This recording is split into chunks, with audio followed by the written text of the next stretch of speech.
Hello, how's it going?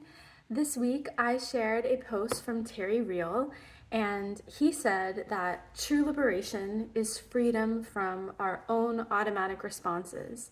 And it got a really big response when I posted it. I was really surprised at how many people this particular saying, quote, resonated with people. And so I thought I would talk a bit today about what that means. And so, what are automatic responses? And typically, we talk about four: fight, flight, freeze, or please. So, a fight response can be yelling, screaming, getting defensive. A flight response is running away, hiding, avoiding. It could be purging, trying to get away from or get rid of. A freeze response is kind of just that, frozen, like you're stuck. And this can appear like dissociating or going through the motions. And typically with the freeze response, there's a lot going on the inside, but nothing can happen on the outside because it's like you can't move because you're either indecisive or just kind of overcome with overwhelm. And the last response is the please response or fawning. And this could be people pleasing, overachieving. This can also be controlling and manipulating, right? So by controlling or manipulating how other people feel, I can feel better about myself. Or if I keep other people happy, then I'll be happy. Or if I keep other people from being angry, I won't be at the receiving end of somebody's fight response, basically. The really important thing to remember here is that we don't choose these automatic responses. We don't consciously decide, I'm going to use a fight response here, and I'm going to dissociate here, and I'm going to people please here. We don't choose. Our nervous system chooses. And it chooses in response to something that feels threatening or dangerous. And so sometimes what I hear kind of in practice with clients is I hear statements like, I don't have a choice. This is the only thing I know how to do. I had to do it. It felt urgent. I felt desperate.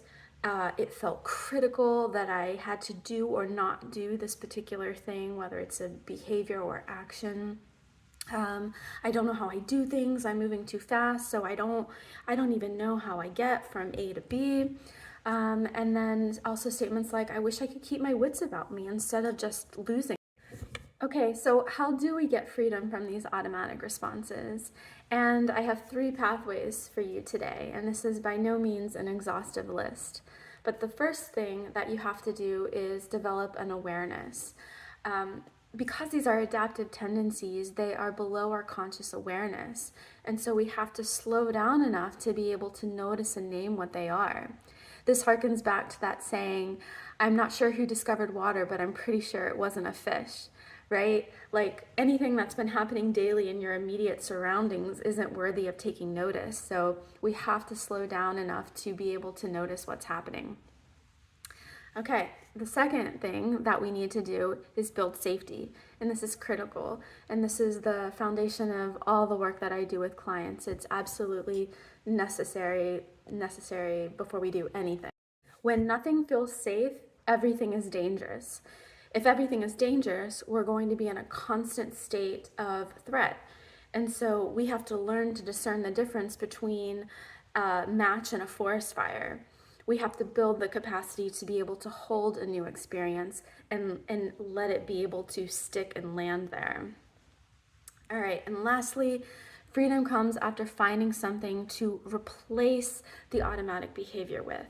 You don't just stop doing or using something without first replacing it with something else.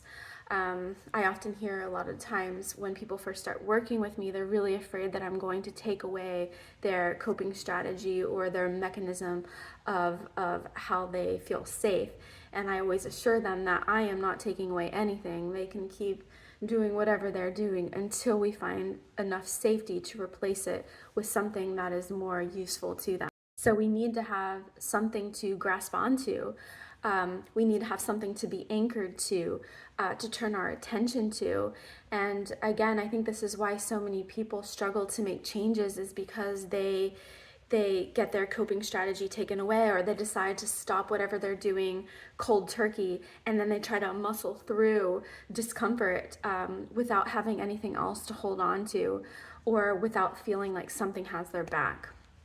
So those are my 3 reasons or 3 ways to pursue freedom from automatic responses. If you have any questions or thoughts, you're welcome to reach out.